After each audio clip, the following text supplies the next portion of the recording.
This is KUGAN CASSIUS for IFL TV, proudly sponsored by Everlast.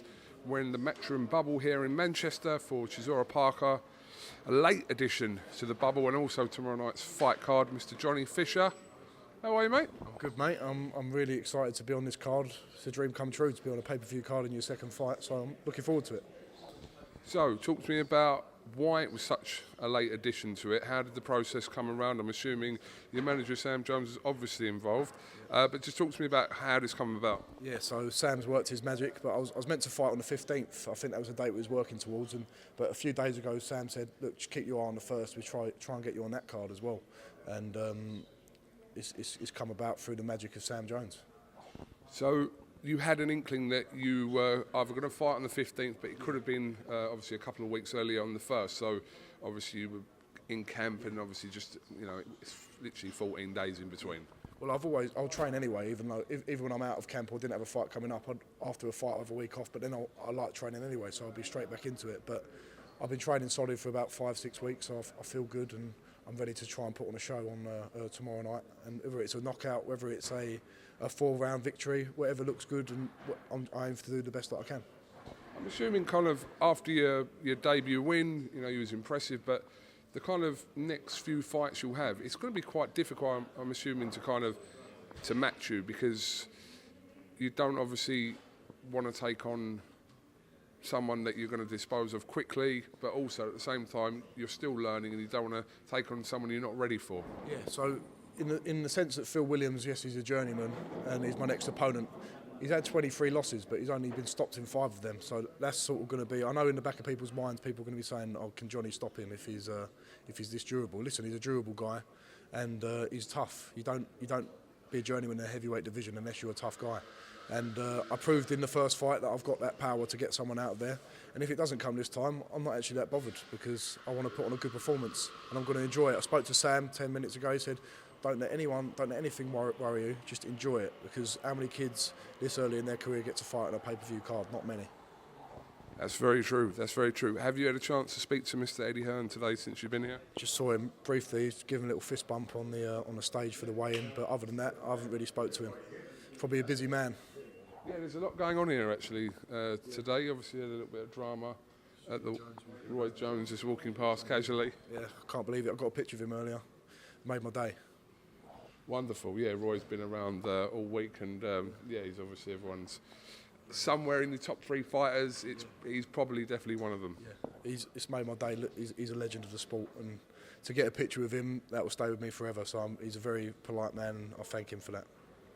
Okay, so you're on this card. Everything goes well for you. Have you been given another date? You're not still on that 15th card, though, yeah? No, I think the next date we're working towards is sometime in June or July on the fight camp card, hopefully. But things change in boxing. This situation shows things change, so you've got to be ready. It could be a chance to be on the 15th. It might be on every other week for the next few months. You never know what happens in boxing, so the trick is to stay ready, especially at this early stage in your career. You've got to stay ready at all times. Are you in a hurry? No, I'm not in a hurry, but I'm not in a hurry, but I want to stay busy, if you understand what I mean. I want to be busy. I need to get my experience levels up. Sparred some top guys. We know I haven't had a long amateur career at all, but for me, getting fight experience is going to be the key, and rounds under my belt. No, I mean, do you have to leave the interview? That's what I meant. Oh, sorry. Is you winding me up? Yeah, that's what I'm saying. I know. No, because like I said to you a couple of minutes ago, that you shouldn't be in any hurry, but at the same time you kind of want to get that experience, build them rounds, get those kind of W's up, and yeah, but at the same time you've got to be matched correctly, and everything's about timing as well. I don't think you can stress too much about how your journey pans out in terms of if you get a few first round knockouts, if you get a few ones that go the distance. It all happens in its own time, and it all happens. This is just like your learning process at the minute. Your first year or 2 years, you're learning how to be a professional boxer.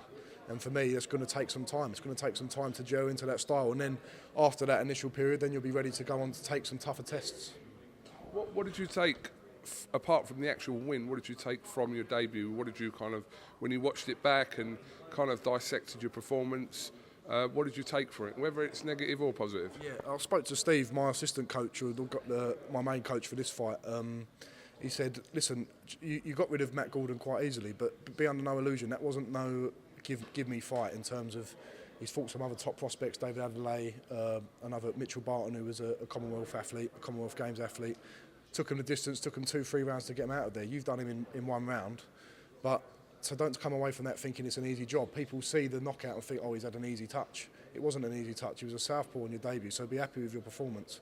I didn't use my jab as much as I wanted to because he was a southpaw, and the whole focus was to just detonate that right hand, and that worked. So you can take things away from that. There's always little things I've got to work on, my own technique, and I'm not saying I'm a finished article by any stretch of the imagination. Stop falling in as much. Just compose myself a little bit more, and that will come. The eagerness on your first fight, on your debut, obviously that's going to play a part. But the main thing is for me to settle down, get behind my boxing, because I know I can box, I've got a good jab, and I want to show that to the people who are watching. But that's the exciting part of kind of your early days as a pro, that the fact that you're not the finished article, and it's a chance, again, for people who are watching you and also for yourself to kind of develop and grow and kind of improve in all aspects. Yeah, definitely. I was speaking to Daniel Dubois in camp recently, and he said, look, he was saying the same thing, that I'm not finished article by any stretch of the imagination yet. He's still learning. And even the top guys, Joshua's and Furies, they're still picking up things all the time. So for me, I'm even earlier on than them, obviously. So I'm picking things up all the time with great coaches like Mark Tibbs, Jimmy Tibbs, Steve Andrews, Ian Andrews around me. I'm only going to get better, and with time, I'll show what I can do. Absolutely. The card is obviously headlined by Derek Chisora and Joseph Parker. Well, we hope it is anyway, because Derek's having a moment which has lasted quite a few hours now. Are you aware of all this situation going on, Johnny? I was upstairs just chilling in my room, and I've seen all this stuff on social media saying he's walking out, he wants to walk first, he wants to walk second, the coin toss and everything, but I don't know how much of it is true and how much of it is said in the fight, but you could probably tell me more. You probably know more than me. Well, I initially thought, I didn't know about this coin toss situation when this was being aired on live Sky, but then when Eddie said, I hope we win, because if we don't, we've got a problem. Yeah. I thought, okay, and then as that was probably about 3 hours ago now it's whatever time it is, I think it's 5 o'clock nearly. Is it 5 o'clock? Yeah, 5 o'clock. 5 o'clock. Okay, so we don't really know any different. I suppose there's a conversation going on behind us with a couple of people relevant to that situation. But I think right now at 5 o'clock, as far as I know, things are not great. I don't know how this is going to pan out, but it's not great. I heard you saying on an interview, throw Johnny in if it all goes pear-shaped. But that's what I said to Eddie Hearn. I said, tell Eddie, for £2 million, I'll do it, no problem. £2 million, and I can just. How many rounds is that over there? 12 rounds. Go on. I'll do it for 12. For £2 million. I can't. He's chucking himself in the hat.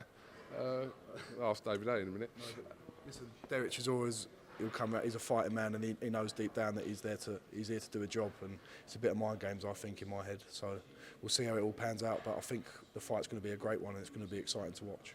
We talk about mind games. They were sat for breakfast here the other day for a good half an hour, while Derek was kind of using pleasantries, which he would do about his family and kids, etc. And then in the later stages of the interview, starts telling him he was going to knock him out, asking him how he was going to beat him, which was obviously clearly like a ploy, absolutely.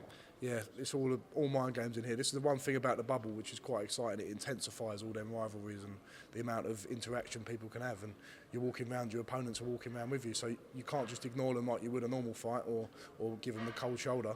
You're living with each other for 5-6 days. So, listen, it's only going to add to the hype towards the fight, which is only going to be a good thing. Absolutely, it's all about hype sells at the end of the day. It does, but what sells the most is heavyweights fighting. So we're going to get a good show, and we can't wait to watch. Okay, well listen, Johnny Fisher, thank you very much for talking to IFL TV, and yes, we'll grab a word with you after your fight tomorrow. No problem. Thanks for talking to me, KUGAN, and I'll speak to you soon.